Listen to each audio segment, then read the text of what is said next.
Hello everyone, and welcome to the 15th webinar in ALNAP's ongoing series, which is focused on urban response. We are also pleased to present this version of the webinar in partnership with the Urban Working Group of the Global Food Security Cluster.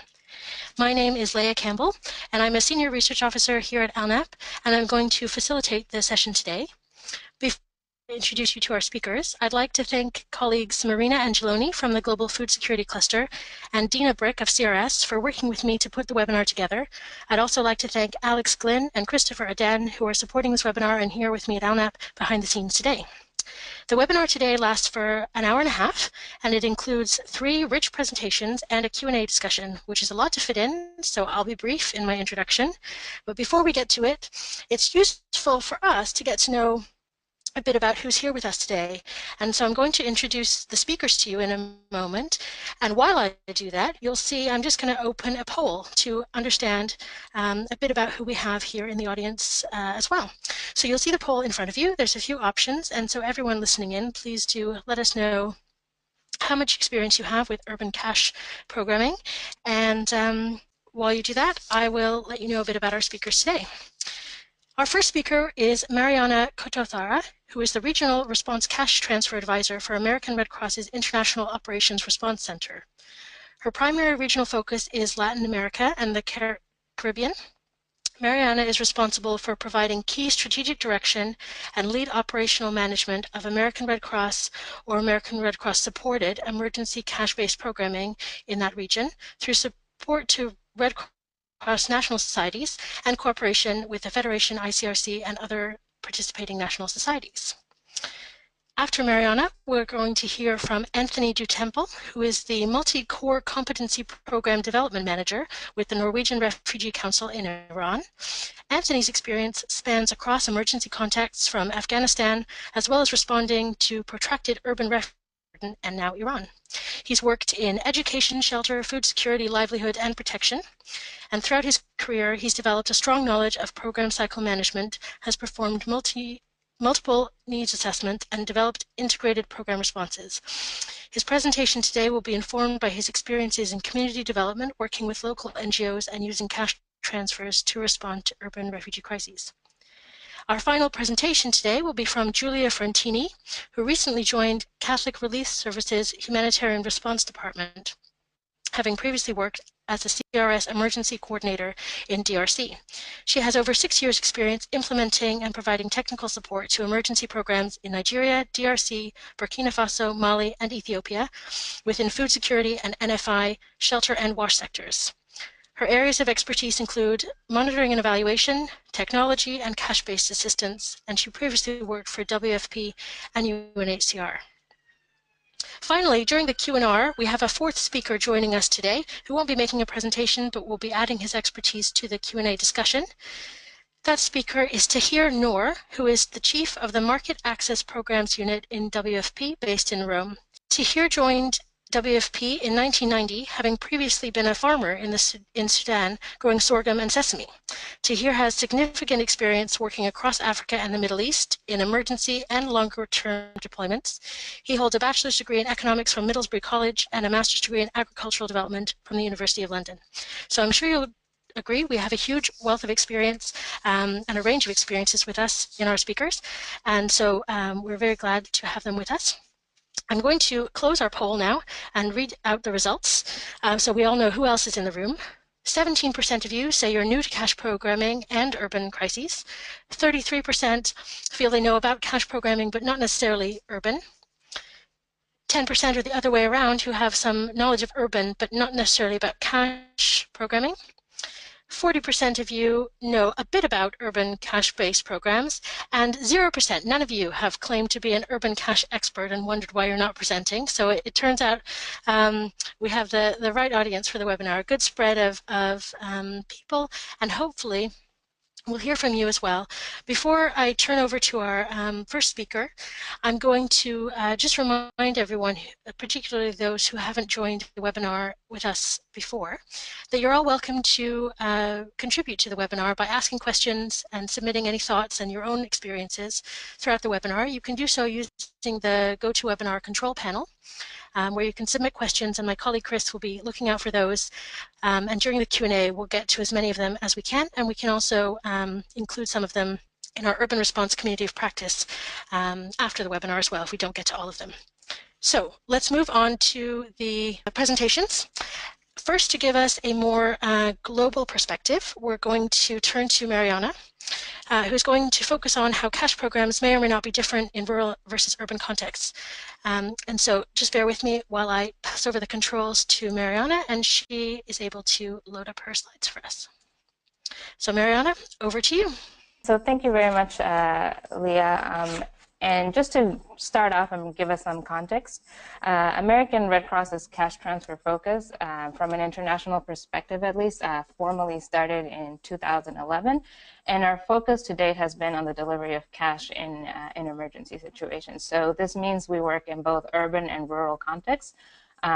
I don't necessarily claim to have an expertise either on urban programming, but we can certainly say that just from our experience in emergency cash response, we've certainly noticed some differences in urban contexts versus rural contexts. So I'll just provide some of that perspective from our side. To start off and to do this, I am primarily going to reference two relatively recent operations that we supported. The first was the Nepal earthquake response operation, which American Red Cross supported alongside the IFRC.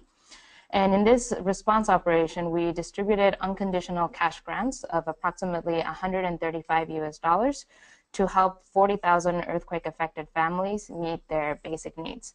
And this program was implemented across 14 of the most earthquake-affected districts in Nepal. And the payment mechanism here was cash in envelopes in the rural areas and checks in urban areas. The second program I'll reference was a pilot project that took place in June 2006. This was a pilot we conducted with MasterCard to support communities that had been impacted by a significant dry season. As part of this project, we issued 2 unconditional cash grants of approximately $30 each to 701 families, and with the goal of helping them access to sufficient clean water. And this program was implemented in the region of Bekasi, which is in the outskirts of Jakarta. And in this pilot, we worked with 1 urban village and 2 rural villages. And the payment mechanism here was the cash grant was done through a mobile wallet for both urban and rural communities or beneficiaries. So just to start off, one of the key, when we're even just thinking about how we'll go about delivering the cash grant, one of the key differences we often find in urban context versus rural context is that there's just more of a selection in terms of payment mechanism, or more of an offering in urban context. So in Nepal, where approximately, as most of you probably know, 80% of the population is rural, ultimately 80% of our cash assistance that we delivered ended up being via cash and envelopes. And this was primarily because when considering what options were out there, we felt cash and envelopes would be the best option, because other options we were thinking about would either take too long to set up or would require beneficiaries to travel long distances to reach sites where they could be able to cash out or reach their cash. And the infrastructure for other payment mechanisms we didn't find was as readily available. In the Kathmandu Valley area of Nepal, however, we were able to issue the cash grants through checks. And this was not only because this is what beneficiaries in Kathmandu Valley area, which again is one of the most developed and populated areas in Nepal, what they preferred, but also just because that infrastructure was readily available. There were banks where they could easily go in and cash out, and it wouldn't require significant time or effort for them to do so. So again, just in terms of access, we always, when thinking about payment mechanisms, see a difference in that in the urban areas, we often find maybe more of an assortment and availability of payment mechanisms. In Indonesia, again, this pilot, we used mobile wallets in both urban and rural communities. so that they could receive their cash grants. But what we noticed was that in the urban village, the families already had cell phones or mobile phones available. So really, in terms of ensuring the successful cash transfer, it was just a matter of working with them so that they would become familiarized with the e-wallet function and know either how to cash out or how to do mobile payments through the e-wallet function. In the rural areas we targeted, or the 2 rural villages we worked with, there was kind of 2 layers of access in terms of payment mechanism to be able to successfully issue the cash grant. First, just physically having a phone available. So not in the rural villages, not all the families had phones available. So they were either borrowing for friends or family, and we also pre-positioned some phones in stores so that they would be able to put their SIM card in and access the e-wallet function. So here again, there's the difference in that in the urban area, it was just the actual technology, the physical phone itself was there, and it was just a matter of working with beneficiaries so that they would be comfortable and familiar with the e-wallet function. In the rural area, it was just those 2 steps, ensuring that there was that physical access to the phone, and then also ensuring that they're familiar with the e-wallet function of the phone. Another area where we find a pronounced difference in urban versus rural cash response is when it comes to beneficiary targeting and verification. In Nepal and Indonesia, and even in other disasters that we've worked in, we often find that targeting and verification is more complex in the urban areas. And in part, this is just due to just the size and the size of the volume and number of people we're dealing with in urban areas, and just the fluid nature of urban communities. So while in rural communities, we often find we're dealing with smaller numbers, and we also often see that when we're working with community leaders to try and identify beneficiaries who are meeting our target criteria, we see that the community leaders really know their constituents. They have a very in-depth understanding of who they are, how many family members they have, where they work, when they're at home, when they're not. This same level of in-depth knowledge is hard for community leaders in urban areas to have, just again because of the sheer size of the sheer volume they're dealing with in urban communities, and again the fluid nature of people in urban areas, not necessarily having been there for generations. So in urban areas, I think it's very, I can't emphasize how important it is to have very clear and specific targeting criteria and do a thorough verification. So again, not just necessarily relying on community leaders or formal community leaders to ensure that we're truly reaching the people who we're intending to target, but really triangulating your information by checking with other organizations or with informal community leaders to ensure that ultimately the people that you're selecting are truly the people who meet your targeting criteria and that we're reaching the most vulnerable community. And lastly, in terms of cash distributions, whether this be distributions of cash in envelopes or distributions of SIM cards so that people can access their mobile money, or distributions of beneficiary cards. Again, in distributions, we often find differences in the urban and rural context. So in the pictures you're seeing here on the top left-hand corner, it's a distribution I believe this was in Sinduli, Nepal. And again, these areas are a little more remote, so you won't expect a high concentration of people. It's more likely that we'll be doing smaller distributions, multiple small distributions in a rural context, whereas the picture on the bottom right is a distribution in Philippines. And here again, it's easy in urban contexts to easily have a high volume of people and to maybe do one large distribution. So again, it's very important to ensure that leading up to your distribution, your communication's clear, your feedback mechanisms are clear, people are aware of what's going on, just to avoid chaos and any security issues, which I think in an urban area it can happen more easily just because there's a higher concentration of people, and people can easily just walk by and see, oh, something's going on. Whereas in urban areas, I think it's when we've set up distributions, in rural areas are when we've set up distributions, sometimes they're not as accessible, or people have to travel long distances, so it's less likely that we'll have such a huge gathering. So those are just some quick points that I wanted to share in terms of just general differences we see between urban and rural cash responses. Great, thank you so much, Mariana. I think that was a great introductory presentation to give a few examples and to start us thinking about the differences between cash programming in urban and other types of contexts. In a moment, I'm going to hand over to Anthony, who's going to take us a bit more into depth into a program that he's working on with NRC, setting up a new cash program for Afghan refugees in Iran. Anthony, take it away.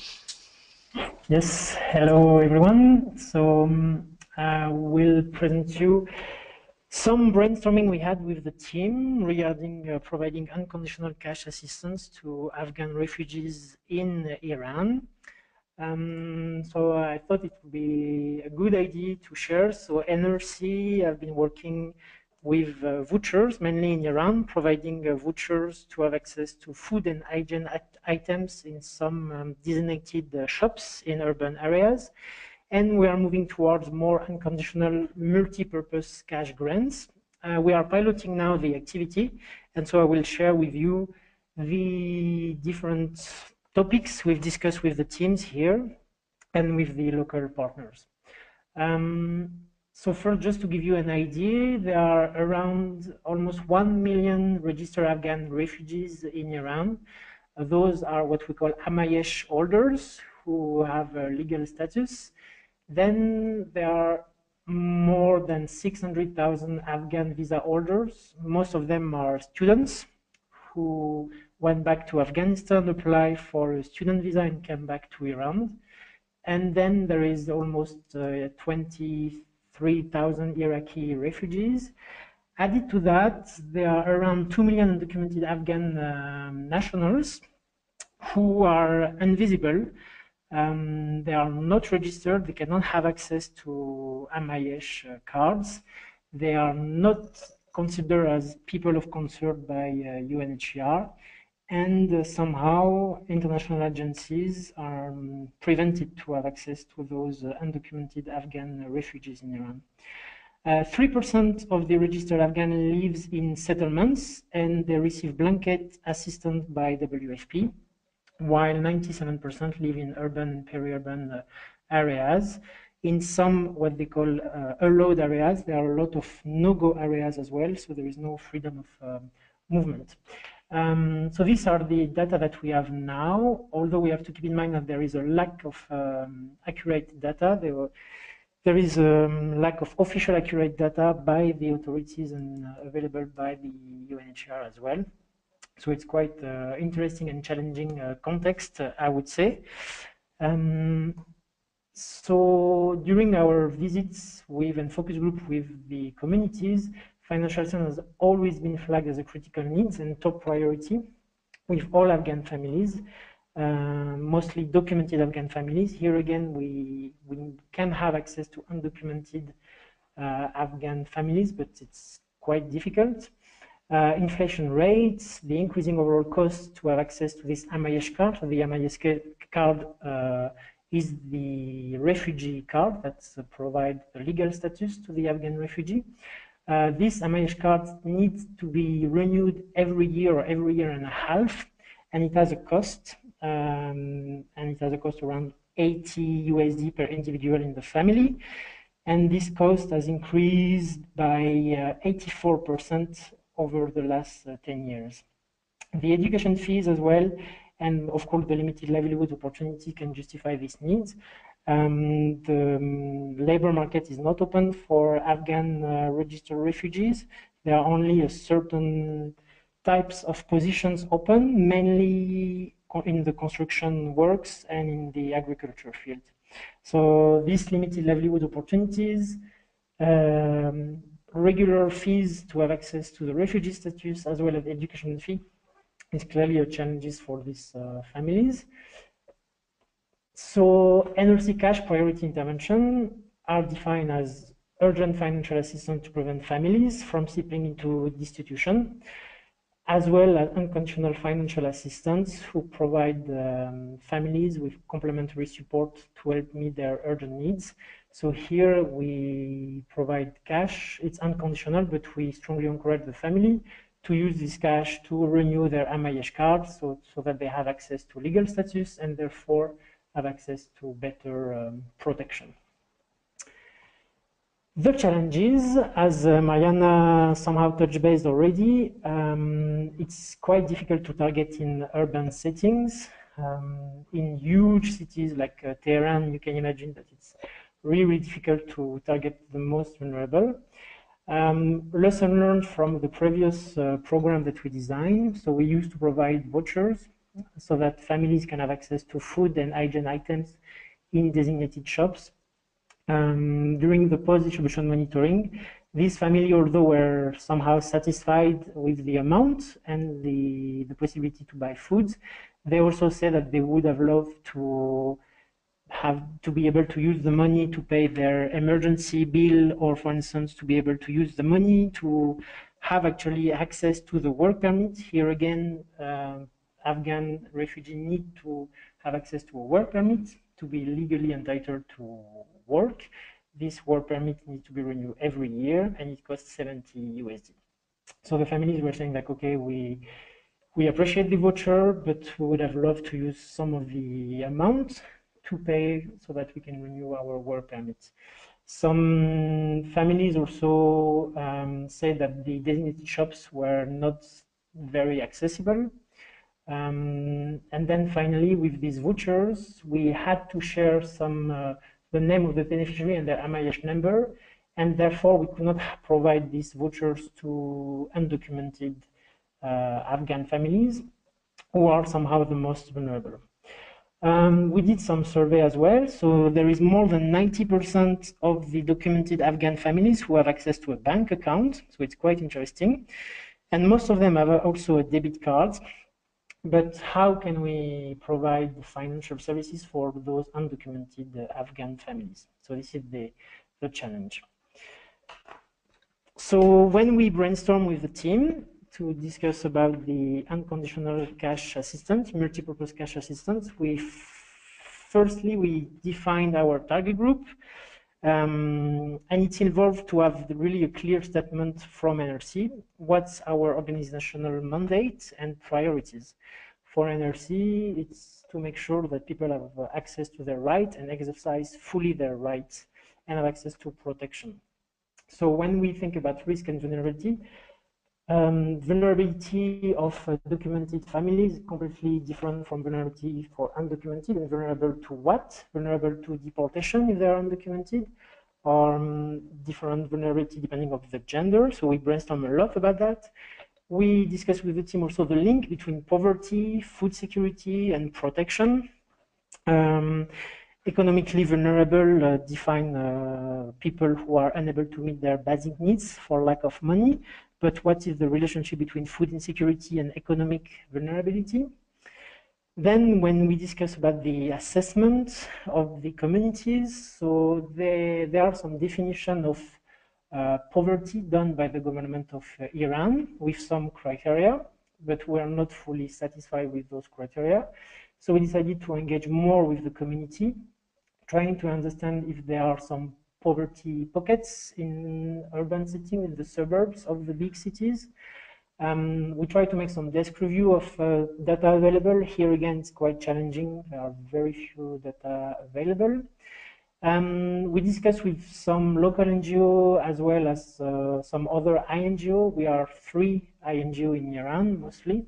Danish Refugee Council, Relief International, and Norwegian Refugee Council. So we said like, okay, we all start implementing cash-based cash programming. So we're saying like, okay, is there a way that we join together and we use the same methodology in order to collect data and to be able to compare data, as well as having the possibility to refer to each other. So for instance, Relief International is somehow targeting health issues.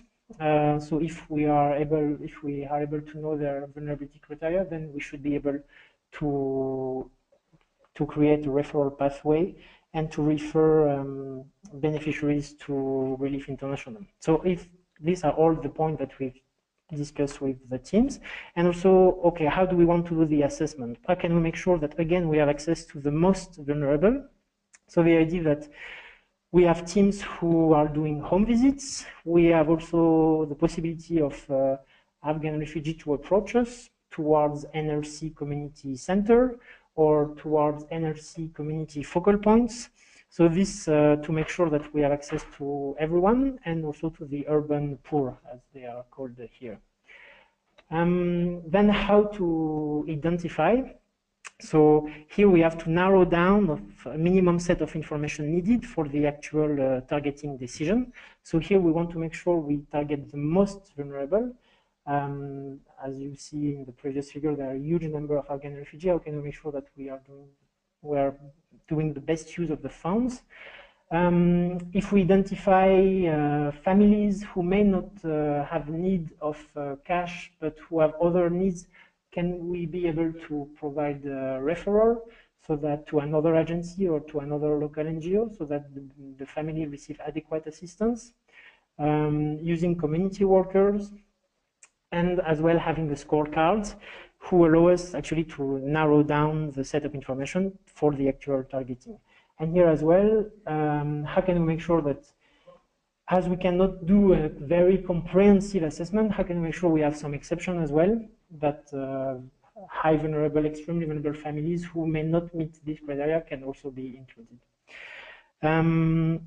Then the reach and the mechanism of delivery of the cash. Here again, we want to make sure we deliver to the most vulnerable. And it's interesting, Mariana was also saying that, for instance, the cash in envelope, because people could not come to receive the cash. So it's the same idea here, how we make sure that we are not unintentionally exclude some intended beneficiaries by require them to travel, for instance, or to be literate to collect the assistance. How can we make sure that we reach the right people with the right assistance at the right time? And when we have our cash-based intervention, we may have also some other type of assistance in kind or training. So how can we make sure we can complement in order to provide better assistance? Here, for instance, when we are doing this pilot cash distribution, we are doing the distribution during a home visit to make sure that it's combined with legal assistance and counseling. So we provide a bond card for the family so that we can have access to documented and undocumented refugees, and we provide them with assistance and information on access to other services in their community. And then when we assess, it's interesting that we also try to, as we are still in a learning phase, we try to check on an ongoing basis that the assistance is in fact reaching the right people. And finally, the check. So we have a monitoring and evaluation team who do some cross-check and shadow visits to make sure that it's actually the most vulnerable. We also have a clear segregation of duties. So the team that are assessing are not the one who select, are not the one who distribute the cash. We have the possibility to have an appeal process. Again, vulnerability is changing over time and it's not set in stone. So we try to engage the community so that the community is aware about the criteria. And if, for instance, the breadwinner had an accident, then the community can approach us and can appeal the assessment. And so we are able to do another type of assessment and to include the family. So it's the idea to, again, to have some flexibility in the checking. And then like quickly, so we have this cash for economically vulnerable family due to shocks. So we have cash, but other type of assistance as well. And then we are targeting some families with specific needs or protection needs, where we have our cash and an individual protection assistance, which is linked with counseling and legal assistance. And then we have also the referral, where we refer to adequate partners when NRC has not the expertise to provide the assistance. Great, thank you very much, Anthony. Really appreciate that presentation. We're going to move right along to the next one from Julia, who's going to talk about another program by CRS in Nigeria, and perhaps we'll be able to discuss in the Q&A the similarities and differences between some of these things. Interesting that targeting has come up in all of the presentations so far, as I think that's a persistent urban challenge no matter what type of program you're doing. So over to you, Julia. So thank you again for the introduction, Leah. So today I'd like to touch a little bit on CRS's experiences carrying out food assistance in the urban context of Maiduguri, which is in northeast Nigeria. And specifically, I'd like to talk about kind of lessons learned and best practices surrounding beneficiary and vendor selection, but also market selection, community participation, especially in the early phases of program implementation, and finally, security. And maybe a foreword here is just to note that urban contexts are, as we've seen from the previous presentations, incredibly diverse, and Maiduguri is no exception. So many of the challenges that we encountered do not differ from those found in rural areas, but they differ in terms of complexity and scale. So we would venture to say that this is primarily due to the just sheer number of actors that are involved in the complex relationships in urban settings, but also the physical setup of cities. And so urban context and urban programming may require more and in some cases different tools and approaches to better understand dynamics and diversity without the risk of exacerbating tensions or amplifying the challenges. So as you all very well know, Northeast Nigeria remains amongst today's most complex and underreported crises. It's in its 7th year, and it is estimated that over 2 million people have fled the conflict, with over 1.3 million internally displaced. So at the height of the crisis, we had Maiduguri seeing its population doubling from 1 million to 2 million. And in order to respond to the crisis in the northeast of Nigeria, Catholic Relief Services has been conducting electronic vouchers. First in the rural part of Yobe State, which is the green part on the left on the screen. And then in August 2016, they started with a similar programming, but in the city of Maiduguri. And here we targeted 2 different neighborhoods, Munadelti and Simari, which had and still do have high concentration of IDP households. So the first challenge that I'd like to touch upon, which has been also mentioned by my fellow speakers, is targeting. And this included both understanding and defining our catchment areas. So, you know, in terms of where a neighborhood started and ended, we found the neighborhoods to be very different amongst themselves. So some part of the cities had higher proportion of built-up areas, and others, especially towards the kind of end of the city, they were more structured, like spontaneous sites, and thus had more regular and so to speak, obvious endings. So in addition, population density and the concentration of IDPs, the relationship to the host communities and within their own communities vary greatly between the areas, and render the process of community, key stakeholder mapping, and eventually targeting more complicated than what we would have found in a rural context. So in the majority of the cases, we found that people who might have known each other before their displacement had a tendency to congregate together in clusters, but that overall communities were still split across different neighborhoods. So what that meant is that in certain groups living in a different area from their bulama or their local leader. And so CRS found this lack of evident hierarchical structure kind of adding this layer of complexity in terms of identifying entry points into certain displaced communities. So the 2 questions here were really how to carry out geographical level targeting, and then secondly, and more specifically, how to ensure that identification of households that met project criteria in an urban context. And again, here we would say that targeting is obviously important for all types of projects, but it is particularly sensitive for cash intervention, and potentially more so than an in-kind project. We found people are less likely to opt out of the assistance or share the cash to receive with neighbors and non-beneficiaries. And again, this lens of the urban context and this lack of social cohesion, the sheer size of the population makes the whole process much more difficult and can open it up to more tensions. So the team took a number of reiterative steps to limit the inclusion, but also the exclusion errors, and to build trust and partnership with the communities. So firstly, they carried out multiple mapping exercises, and this very much using a variety of data collection methods and tools, going from transit walks to participatory mapping, and where they existed, reviewing of existing administrative maps. And this was very much to understand geographical and administrative boundaries. Secondly, the team invested substantial amount of time in the communities to understand social and communal ties and hierarchies, and identify key stakeholders that should be involved in this targeting process. We also ended up adapting the approach depending on the area. So in Munadalti, we found local leaders to have agency and very much represent the community, the IDP community and host community. So here we rely more heavily on their participation and support, whereas in Simari, the second area of intervention, we found unclear authority, and so we ended up actually containing a little bit more beneficiary and stakeholders' participation and kind of relying on other tools a little bit more. Thirdly, harnessing new technologies, and in particular GPS mapping, was helpful in understanding spaces and catchment areas. And then more at the household level, we use biometrics to avoid double counting.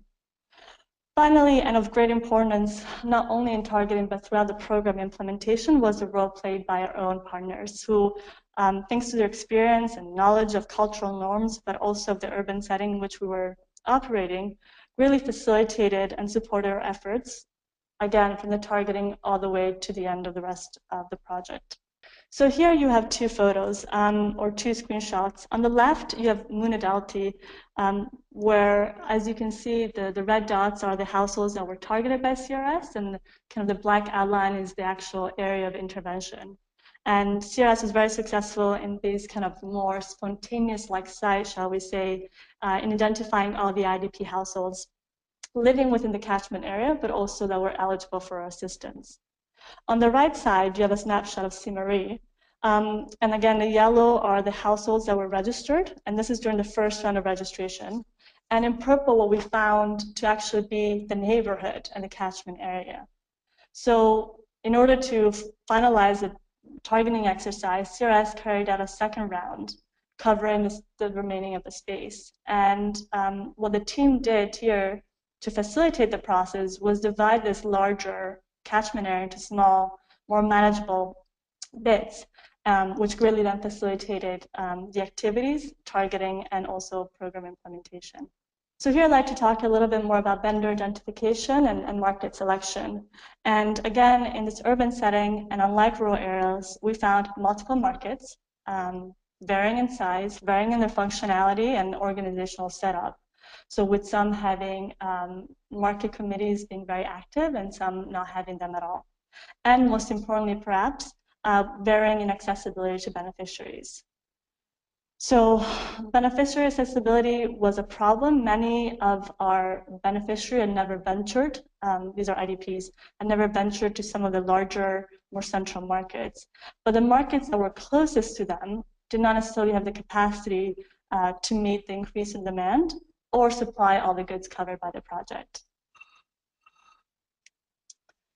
So during the first round of vendor targeting, we used kind of an approach similar to that we would have used in a rural context. So we had our team going out and assessing existing boutiques and vendor capacity. But we found this approach to be time-consuming, and even though we had a selection tool that was developed with clear criteria, we thought that this could result in exclusion errors. So what we ended up doing was first of identifying key markets, and on this map you have the key market, in orange dots. So we had 3 that were identified, and it was really a question of balancing the question of accessibility and supply. And then we adopted an open call approach where vendors were informed that we were going to carry out this food batch or pilot or a project, and they were welcome to submit their quotes. So this is very much like a regular procurement process. So this is more systematic and standardized, and ended up helping improving transparency and reducing, in many ways, the risk for exclusion errors. Now, throughout this process, there were information sharing sessions. We shared information on the documentation needed to participate, on the goods needed to participate, and so forth. And eventually, what we saw was an increased interest of even smaller scale vendors application, and in the end, participation of those that didn't necessarily have the capacity initially or the right documentation to be part of the project. Finally, we also connected larger vendors, mostly from the Monday market, which, as you see, is the biggest and furthest away from areas of intervention, to the actual community. And so in some cases, they actually agreed to open up ad hoc boutiques closer to beneficiary sites. One last approach that we took, again, to link beneficiary to markets and within the markets to the boutiques, was organizing transportation during the first transfers for the most vulnerable households and some of the other kind of key community leaders to the markets of interventions. And we quickly saw that once beneficiary had gone, they were able to then pass on the information to their neighbors. And this type of information sharing was very helpful in identifying the boutiques and eventually helped beneficiary organize themselves to make their purchases. So finally, I'd like to talk a little bit about security, which in Maiduguri remained volatile, and markets are frequent targeted areas. So we would argue that the urban profile makes security even more difficult to manage, as again, there are more stakeholders involved, there's less potentially social cohesion, and so there's just larger risk both for implementing actors, but beneficiary, vendors, and other key stakeholders. So by leveraging new technology, we were able to minimize staff presence in markets and in the field. We were able to share messages with vendors via phone and SMS. 3G network allowed the kind of real-time uploading of beneficiary and vendor transactions and allowed us to troubleshoot vendors at a distance. But the utilization of new technologies also made the assistance more secure for the beneficiary themselves. So we integrated biometrics with an option to cancel cards remotely and instantly, and we're able to more easily identify fraudulent patterns without having necessarily to be on site to monitor the activities. Other activities or other measures that were taken by the team to kind of limit security issues included very much tailoring the program activities to discourage big congregation of large crowds, especially during card distribution or registration and so forth. Adapting each security protocol to each neighborhood, and there were quite a few differences that made it very important to look at each area critically. And of course, ensure clear and consistent messaging. Finally, again, partners' involvement and beneficiary and leadership involvement was extremely helpful and key in organizing high-risk activities against just card distribution and monitoring activities, and very, very much needed. So this is the end of my presentation, and I give it back to you, Leah. Thank you. Great. Well, thank you, Julia, and to all of our speakers once again. They're all really interesting, different presentations, and I think great to hear about one example just now, which has been carried out in both rural and an urban contexts. And I think there's some interesting similarities and also differences between all of the presentations so far. So I look forward to a good discussion. Just a reminder to everyone to please share your questions, thoughts, your own experiences through the GoToWebinar application. We're going to start off the Q&A today with some questions that have been submitted by you and your colleagues during the registration, and then we'll move to adding in ones that are being submitted live as well. And Julia, in your presentation, when you started talking about the challenge of urban, you mentioned that a lot of the challenges of scale. And I think that it's not a surprise that in an urban crisis that needs are often at a large scale. And one of the questions that's come in and I think I'll go to Tahir first on this one because we haven't yet heard from him, is about the potential of risks for distorting the market with such a large scale of need, and if the need becomes a large-scale cash program, how do you anticipate the potential risk of distorting the market with a large-scale cash program, and also then how do you mitigate this risk once you've anticipated it? So I'll turn over to Tahir and hear your thoughts first. Thank you, Leah, and thanks to the presenters for their very interesting presentations. Indeed, there are risks of distorting the market in large-scale cash programs, but I would hasten to say that perhaps maybe urban crises or crises that lead to people moving into urban areas and therefore putting pressure on the market. But we need to, but perhaps as some of the presenters have also said, is that in some of these urban areas, you're much more likely to find larger markets, accessible markets, different types of markets than you might necessarily find in rural areas.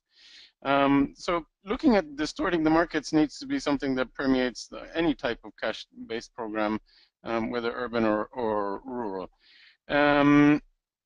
How do we anticipate these possible distortions in the market? We do that through pre-assessments. So we try to take a look at these markets through our supply chain expertise in WFP, and we look at that market not just at the retail level. We actually do a supply chain sort of analysis to see, okay, here are the retailers, this is the types of foods available, these are sort of general prices, but where do those retailers get their supplies? And so we trace backwards to see the wholesale market, who are the wholesalers, what do they look like in terms of capacity, robustness, throughput. If they're getting their supplies from local production, we try to understand where that local production is and try to understand to what extent there might be distortions. Should it be, say, agricultural products that might be affected by a current, I don't know, rainfall shortage or something like that. In other words, or if these food items that we're particularly looking at are not produced locally and are imported, we trace back to see who these importers are, how big are they, how regularly do they bring in, what kinds of quantities. In other words, to try to see that whole supply chain to see whether we think that that market is going to be sufficiently robust to be able to respond to the additional demand that a cash program will generate through the increased purchasing power of people. So part of that is the pre-assessment, and that's one of the elements that we look at in WFP as part of our modality selection analysis. Is this market going to be able to respond? Is it big enough and strong enough to be able to meet the needs of these people without distorting markets, inflation, short supplies, which of course not only affect the people that everybody's trying to assist, but affects the population at large. How do we mitigate these types of possible distortions? It's through regular, constant monitoring. We deploy our food, actually maybe probably not food monitors anymore, but our monitors, our field monitors, and they're constantly looking at things like prices, they're constantly visiting markets, they're constantly trying to see what might be the possible negative impacts that our program might be having on the markets. And clearly those, if we start to see signals that are worrying, this should trigger a discussion at the country office level to see whether continuation in using that particular transfer modality, i.e. cash, is advisable, or whether we need to think about using a different type of support. So in terms of mitigation, these are the really just day-to-day, week-to-week data collection on market-related variables and indicators that will then indicate to us our cash program is not causing any distortion or very minor distortions, or if these programs are causing serious problems, and in which case we would want to move to a different transfer modality. Perfect, thanks Tahir. I'll switch over to Julia as well, because I know you mentioned scale as a challenge in your presentation. I don't know if you have any further thoughts on this particular question as well. No, I think Tahir has really hit it. I think it's about the market assessment and the market analysis at the very beginning, which will then also help identifying potential challenges and mitigating measures, and then monitoring throughout and having that flexibility to adapt the program according. And I think with the monitoring, the important thing is to see if there are changes, are those changes linked to our programs or are they external? And then of course, that will dictate a little bit of the response.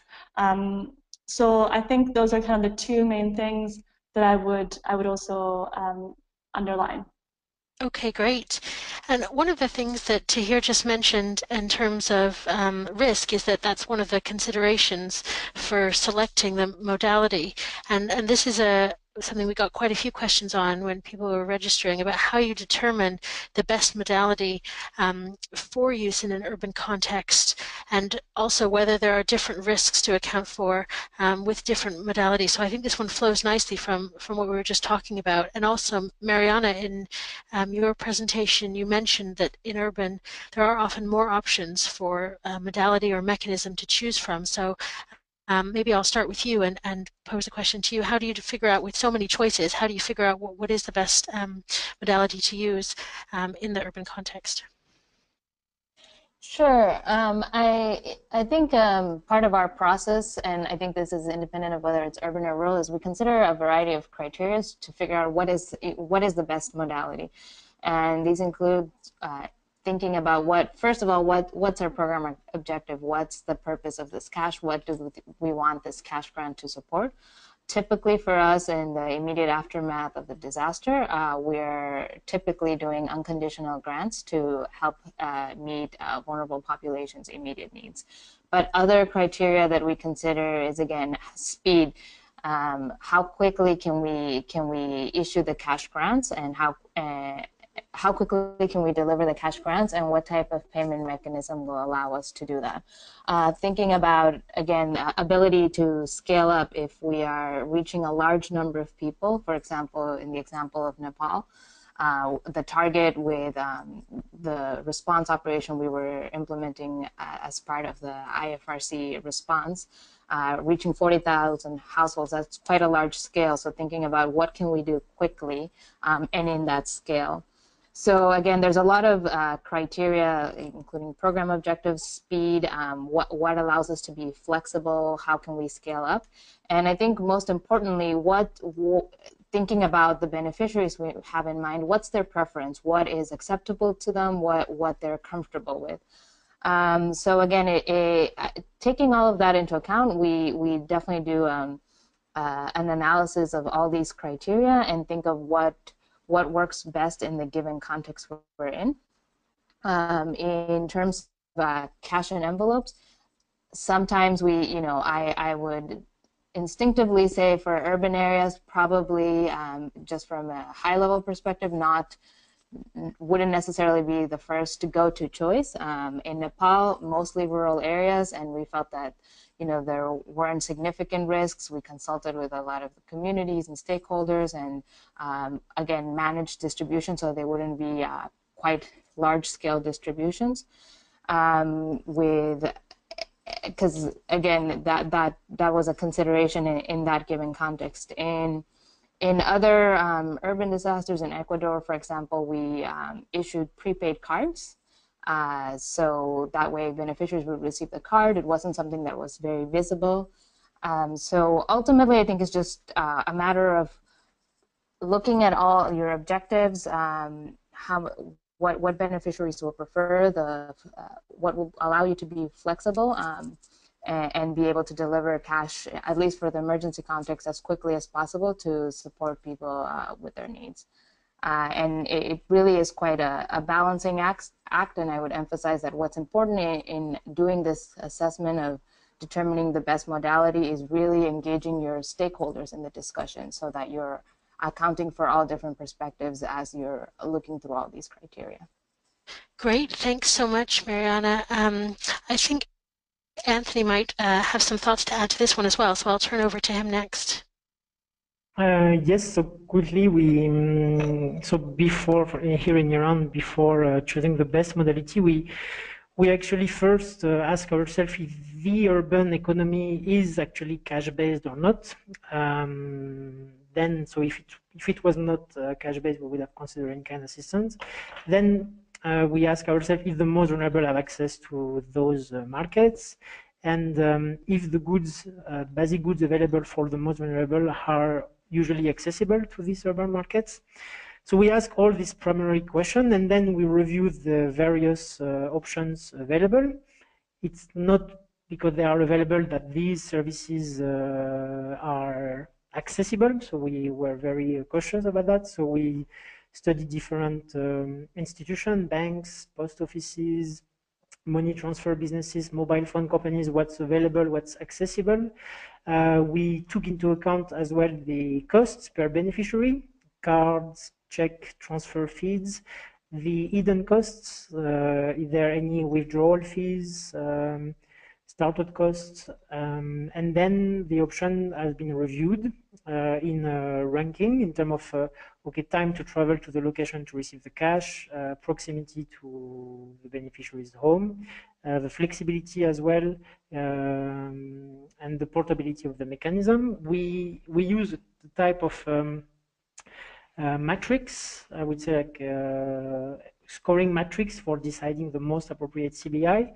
So we try to score in terms of accessibility, control, discretion, simplicity, flexibility, to come up with the best solution possible. Here again, we, as Mariana was saying, is also what's the preference of the beneficiaries. So we really took this into account and weighed the pros and cons to choose the best accessible modality. Great, thanks very much, Anthony. I mean, the title of this webinar it's about urban. It's also about cash, but it's also about food security. And we are doing the webinar in partnership with the Urban Working Group of the Food Security Cluster. So I think it makes sense to bring in the next question, which is, you know, cash by its very nature can be used for anything, really. Once someone has the amount, they can, you know, use it as they see fit. How can it be used to improve food security specifically, in particular? How do you monitor the impact of cash for food security? And is there a reason to focus on food security and not just on basic needs? So that's a lot of questions all in one that I'll turn to Julia first to give some thoughts about. Yeah, I think those are very valid questions, and I would start off by saying that you know, we started, I think, with cash primarily looking at food security indicators, and more now we see actors and donors opening up and thinking of cash as, again, a modality to cover multiple needs. And we are seeing, I would argue, more programming that are very much aimed at covering multi-sectorial needs of a certain population. But of course, I think cash, yes, it is very important for food security, and I think this goes back to your initial assessment and looking at the need of the population that you're looking to serve. And again, I think if food security and food needs are the primarily needs that are identified within that target population, then cash can be a very powerful tool to support those efforts. Again, the added value of cash, you know, like vouchers, they increase the choice, they empower beneficiaries, they support the local economy, and there's lots of added value. Of course, monitoring the results in a cash intervention that has as a primary objective improvement in food security indicators is a bit of the tricky part. And I think, I mean, here we go back to our usual tools of on-site monitoring, post-activity monitoring. We look at key food security indicators and try to kind of assess potential changes and link them up to our assistance. But of course, it's more challenging, or can be more challenging. And one thing that I know we found very helpful also to better understand households' purchasing patterns, at least for CRS, and in the case of this urban response, was the use of e-vouchers, which through this platform at Rose, we were able to very much understand and have exact information on what beneficiaries are buying and what they were purchasing. And that was kind of an additional element and information to help us triangulate and then link to the results of food security indicators. So again, yes, I would say that cash has an important role to play, but I think it would then go back again to what the need of that population is, and that would be the main driving question. Perfect. Thanks, Julia. I want to turn to Tahir as well to get perhaps a World Food Programme perspective on this one as well. Thank you very much, and indeed I very much agree with what Julia is saying. And really, I fully agree in the sense that if your intervention is to address a food security problem, then those are the types of things that you're monitoring for and looking for those types of outcomes from your intervention. And we don't particularly in WFP we're not particularly bothered about whether we're using cash or food or vouchers to address these food security problems that we're trying to address, primarily because of our targeting. So as long as we're fairly sure that we got our targeting quite right, I can't ever believe that we're ever going to get proper, fully 100% correct targeting. But once you get your targeting correct, and you've targeted the people that are facing food insecurity problems, we all know that they're going to spend the majority of their cash transfer on food. And therefore, we should see improvements in food consumption scores, we should see improvements in dietary diversities, and so those types of food security indicators should show improvement. Indeed, as Julia said, you could restrict that cash, so you can make it a voucher, electronic or otherwise, and that way you can kind of steer the expenditure, not 100% as always, but you can steer that expenditure and the purchasing of people towards the purchase of food. I'll make a little aside, which is by restricting cash to food items, that doesn't stop people from buying, does not necessarily stop people from buying junk food. So if there are nutrition problems in some areas where I've worked, say in Palestine, where one of the nutrition problems is child obesity, the fact that people are restricted to buying food from shops that are contracted by WFP does not necessarily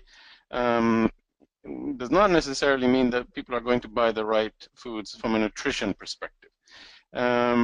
So that needs to be implemented with things like communication strategies that help transmit information to people about nutritious foods, nutritious eating habits, and so on and so forth.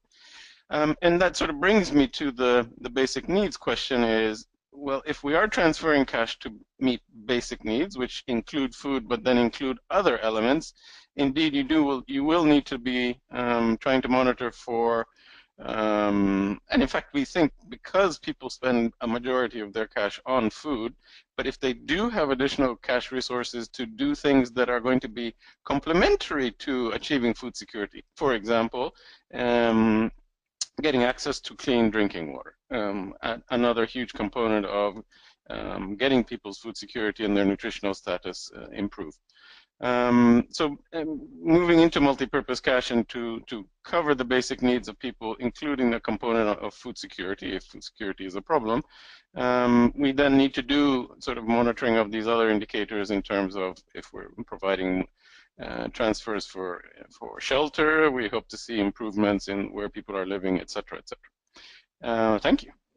Great, thanks Tahir. I'm going to turn to Anthony for the next question, which I'm going to bundle together. We have a broader question, a more particular question that's come in following on your presentation. So I'm going to put them together to give you a few things to comment on. The broad question is about protection risks for cash programming in urban settings and what those particularly might be in urban settings and how they can be addressed. And a question which I think is in some ways related and in other ways a separate issue is about host communities. And you mentioned the huge, I think the stat was 97% of the refugees living in an urban area, living right next to host communities. People are wondering on the line, does the program that you're working on also target host communities? And if so, how does that go? And if not, have you had any kind of challenges where the host community is not supported by the program and only the refugees are. So over to you, Anthony. Yes, thank you. So first, I would say that yes, cash-based intervention should always consider and analyze the protection risks, the mitigation measures, and the benefits. The analysis, as also Tahir was saying, should look specifically at the gender and the social impacts of cash. But I want to say as well that cash or vouchers alone cannot address the root causes of protection with individuals or institutional issues.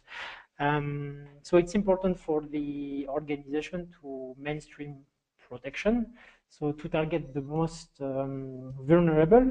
And here it's interesting that we need to be impartial and target the most vulnerable. So I was talking about the documented, the undocumented, and it's interesting because cash should not raise tension with host communities. So, for instance, in Jordan, where most of the Syrian refugees are living in host communities, Jordanian vulnerable households were as well included in the cash assistance in order to mitigate potential tensions. So here I think it's very important to keep that in mind. The cash should also enhance safety and dignity.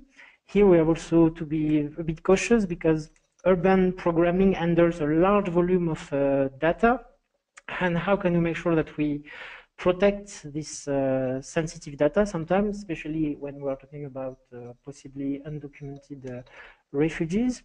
How can we make sure that we include what I called previously the urban poor, so targeting the most vulnerable, those with sometimes high illiteracy rates, those who may have illegal stay or don't want to be found, keeping in mind our humanitarian principle as well. So it's important to understand the dynamics of the society, the communities, as well as understanding the dynamic inside the households. How can we promote and protect the well-being of the households without contributing to discrimination, abuse, or exploitation of any section of the population? So this is something also as well to keep in mind. And I would say as well that it's always interesting to integrate cash with other longer-term intervention. So provision of information on access to services, documentation, or information on skills training available, information on access to education, as well as referral to other partners, for instance, for further adequate assistance. Thanks, Anthony. Next, I'm going to turn to Julia and ask a question that's come in about coordination with, I think this goes back to the nature of the scale of an urban environment, as well as having a huge number of affected people. You often then, depending on the nature of the crisis, but you often can have a huge number of organizations responding, of actors just in general. And so how do you coordinate cash in a dense urban environment where there are so many organizations who might be operating there? Yeah, I think that's a very valid question. And again, I would agree that the sheer number of actors and the proximity of the different intervention coupled with population density very much increase the risk if coordination doesn't happen well. So one thing that I would say is the urban profile of the environment require potentially coordinating not only on who does what where, but very much a very detailed level of coordination, especially in cash and voucher programming. So transfer value would be looked at, what are different agencies paying for service fees paid to money transfer agencies. Targeting becomes again extremely important if agencies are working in either similar neighborhoods or nearby neighborhoods. How they're doing their market monitoring and so forth. So I think the first point is the level of detail in terms of coordination is potentially a different scale than you would in a rural environment. One way that in some urban contexts actors have worked around this is by taking what they call, or what CRS calls, a neighborhood approach. So here what you have is an agency that might be implementing one or more activities in one sector, taking the lead in coordinating all actors intervening in that area. And the idea is to, again, break down this larger urban city into smaller, more manageable portions, and then very much trying to streamline as much as possible the activities within that one area. So again, instead of having multiple actors doing multiple registration processes, having this kind of one neighborhood approach where you would have one agency taking the lead and then working with the other actors to harmonize approaches and coordinate. What we found with CRS in the Maiduguri context that was also very helpful is, there's a repetition geographically of the different bodies. So CRS took these two areas, and we carried out multi-sectoral activities and intervention. And this was very helpful for us because we were able to kind of draw on the different sectors' expertise and tools. So we had a WASH programming, shelter programming, food security programming, and NFI, all within these two areas. And just to give you a very concrete example, a lot of the geographical and household targeting was done through this with the support of our WASH colleagues who have very developed and are very well equipped with mobilization and community mapping tools. And so the food security colleagues were very much able to draw on those experiences and approaches to then inform our programming and the targeting and so forth. So by kind of combining forces, that's one approach to coordination and avoiding kind of multiplication of efforts and so forth. And of course, kind of building system and knowledge, which I think is key to urban programming, is really understanding the areas where you're working in and really being able to identify key stakeholders and roles and responsibility and so forth. So those are things that I would say help coordination and improve coordination within an urban context. Great, thanks, Julia, very much for that. I'm going to keep moving on. We only have about 15 minutes left and a huge list of questions, so I'll get right to it. We've had a few questions come in, I think based on the fact that it came up in a few of the presentations about feedback mechanisms and what the most useful feedback mechanisms might be in urban or in relation to cash. I'm going to turn to Mariana to see if across the wealth of experiences that American Red Cross has been involved in, if there's any thoughts about feedback mechanisms and their utility in urban contexts or specific to cash responses. Sure. Well, definitely in all our cash programs, we certainly aim to have feedback mechanisms. We refer to them as the beneficiary communication and accountability systems. And these range, again, depending on context and environment. What's important with the feedback mechanisms is to establish mechanisms that the beneficiaries or your target population will actually use, that they're familiar with, that it's something that they're comfortable with.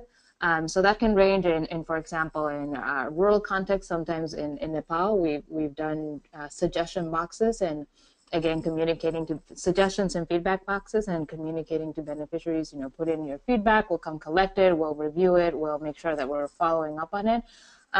To more urban contexts, like in Ecuador and even in Dominica, we set up a hotline where people would call, we'd document the call and just notice if it's just kind of feedback on the program or complaining about a challenge in the cash program, whether it's someone saying, based on your beneficiary criteria, I'm supposed to be eligible, or I've received my card but it's not working, and ensuring that we have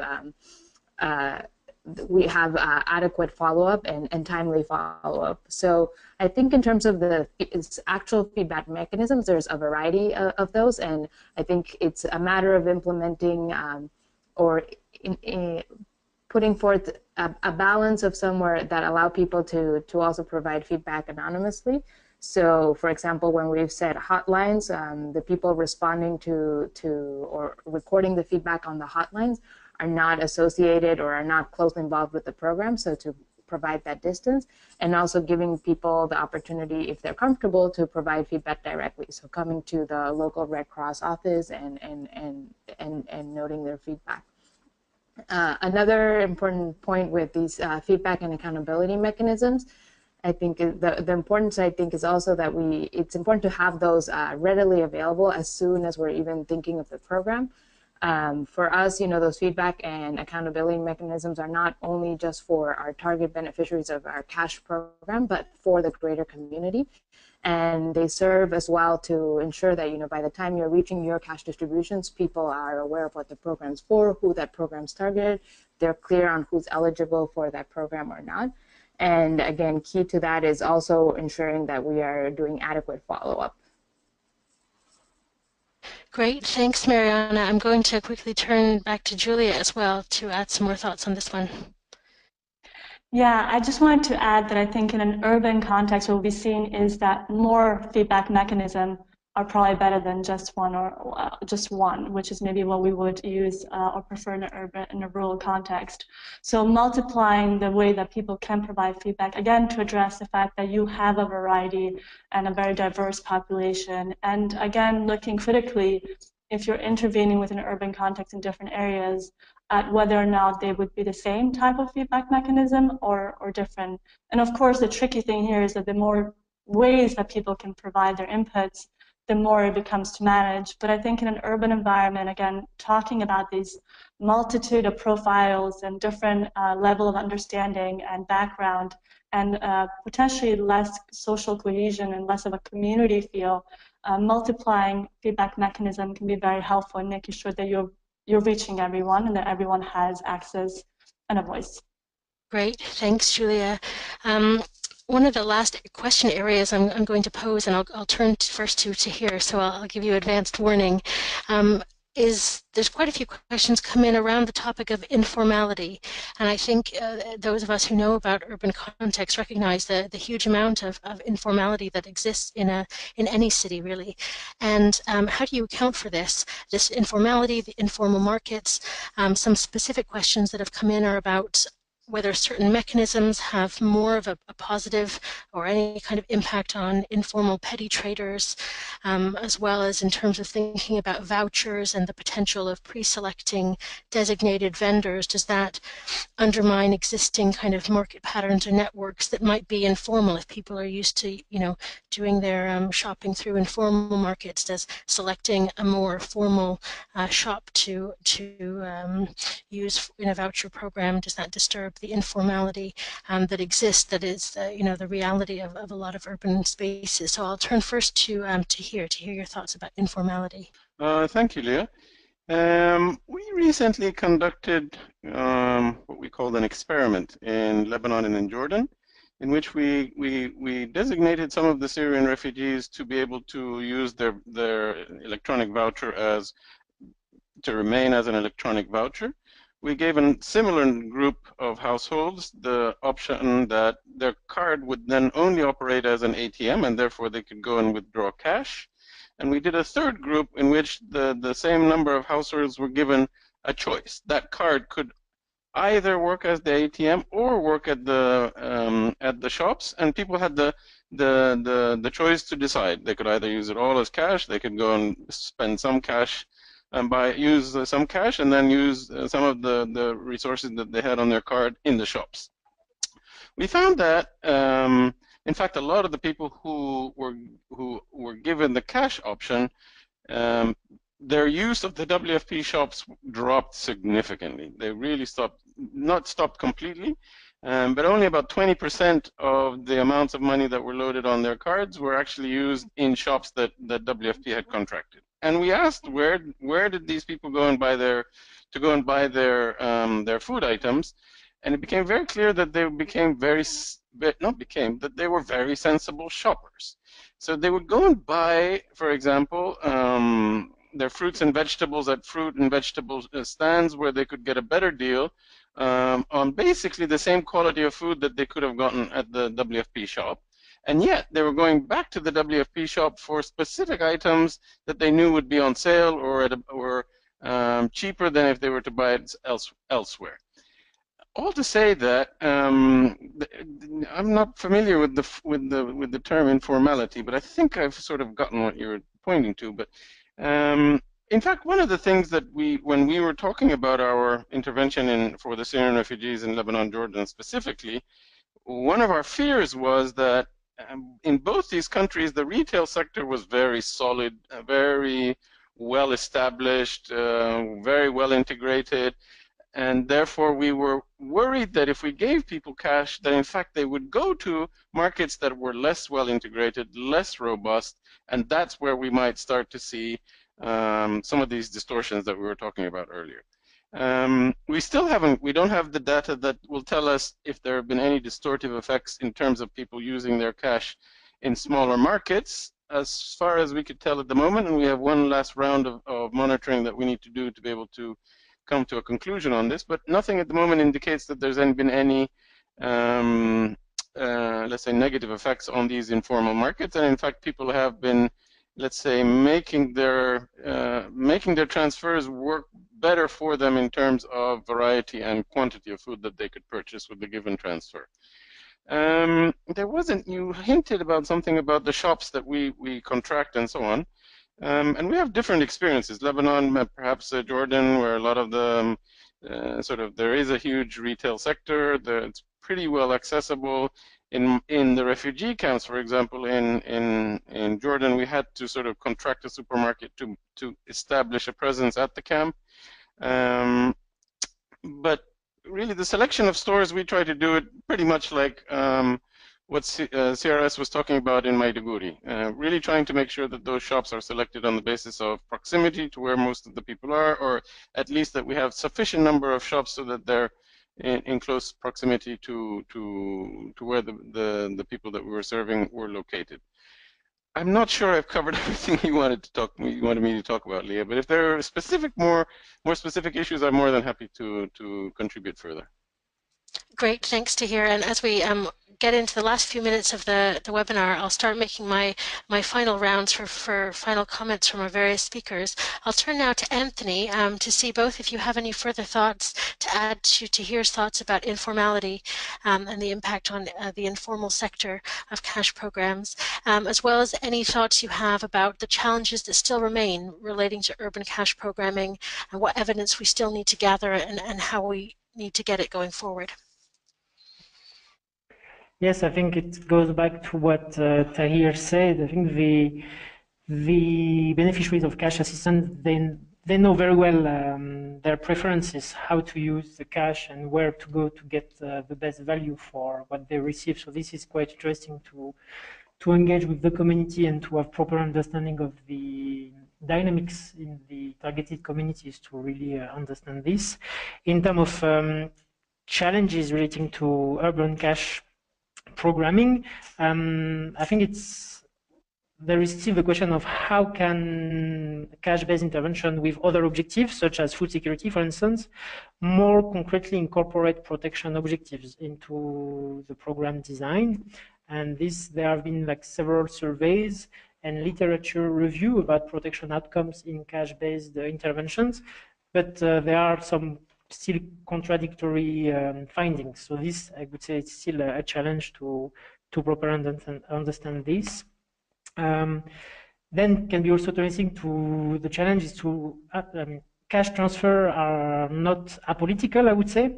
So how do we, as humanitarian actors, analyze and integrate concerns about social relations into our cash program designs?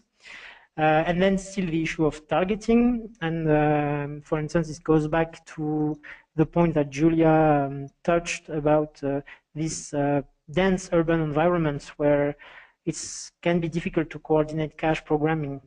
In Jordan, for instance, in the Middle East, there was some online refugee assistance information system where the NGO could enter and avoid duplication, understand the vulnerability. So this was a good practice, but still a lot of challenges remain.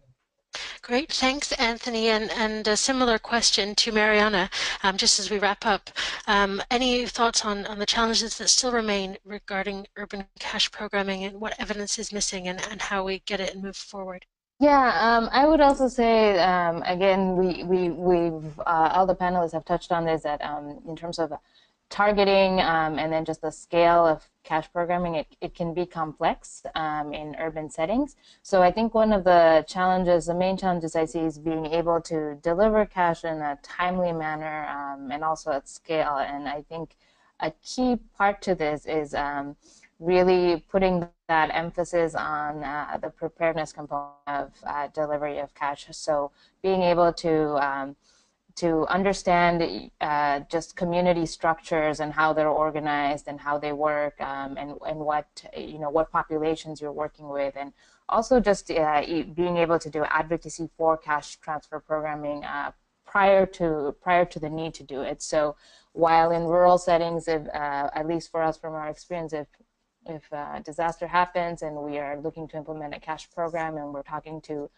community leaders, we may be just dealing with a handful of people who we're talking with and working with to get their buy-in and support. In an urban context, it's multiple layers of leadership and buy-in and several different types of stakeholders. And so in order to deliver cash in a timely manner, I think some of this advocacy work can be done beforehand. Similarly, while there is also a variety of payment mechanisms available in an urban context, just being able to, again, have a clear understanding of what these are and whether the populations we're actually targeting use these and are comfortable with it. So I think just a challenge, and I think a need, is being able to focus more on cash preparedness in urban contexts. Great, thanks, Mariana. And for the last word, I'll turn to Julia just for any final comments and takeaways, particularly around the difference between rural and urban cash as you go forward. Anything you'd like to share for final comments, Julia? Sure. I think maybe the last and final comment on my end would be that although cities and urban context, as we've seen today, do pose quite a few big challenges and different challenges, they also do present us with great opportunities. And I think these are, in some settings, linked to improved connectivity or agile markets, this ability to potentially work in more of a multi-sectoral approach and than rural context and so forth. And so I think if appropriately kind of harnessed and leveraged, the urban setting can actually help us improve effectiveness and efficiency of response. And so although contexts such as Maiduguri and others are very different, and as Mariana was saying, many different layers and many stakeholders and a lot of unknown, I think they also present great opportunities. And if we can find a way of harnessing them, then we can most likely be able to reach more and in a better and more efficient way their beneficiaries. Great, thanks, Julia. I think that's a really great end thought to close on.